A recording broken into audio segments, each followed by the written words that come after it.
This is another video looking at what lies beneath the shared paths in Perth. How deep do those foundations really go and why? What we've seen so far is that the new paths appear to have very good foundations. They're certainly better than anything that I've seen in Sydney to date. Well, why is that? I think the answer can be found when we look at some of the older paths that have been around for 30 years or more. These paths are either cracking up or they're sagging unevenly where the ground is sinking beneath them. Here's an example of an old path that goes around the Swan River. You can see where the cracks have been filled with streaks of asphalt. Here's another path that goes around Herdsman's Lake. This one is in much worse condition and the patches stretch for hundreds of metres. However, in this location, it's not just the path that's sinking.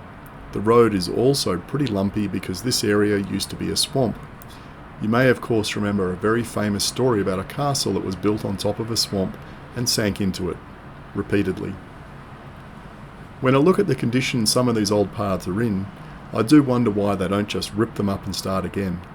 The way they are going, it won't be long before they're more patch than path. I thought I'd revisit a work site in Claremont to have a closer look at how they're building the new paths. As I pointed out in an earlier video, the top layer of asphalt is laid over a thick layer of crushed and compacted rock. The crushed rock layer appears to be at least 20 centimetres deep in most places. In some places, such as this work site, the compaction seems to go much deeper. This particular stretch of path was used as an access road for a rail upgrade work site and had to carry a lot of trucks and other heavy equipment.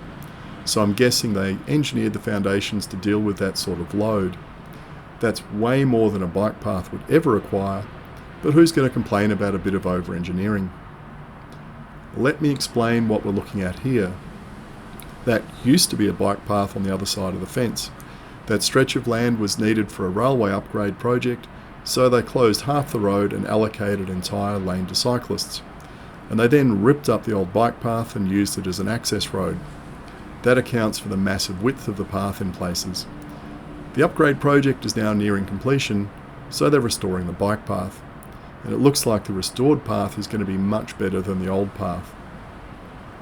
What really grabbed me was the amount of drainage that's being installed.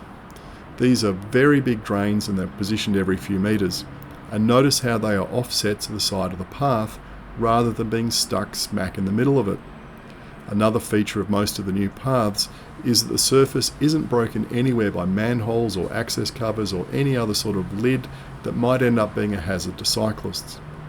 All the surfaces are off to one side rather than being left where they are in the middle of the path.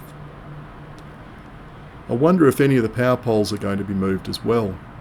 They don't appear to be obstructing the route of the shared path at the moment, but I guess we'll find out soon enough.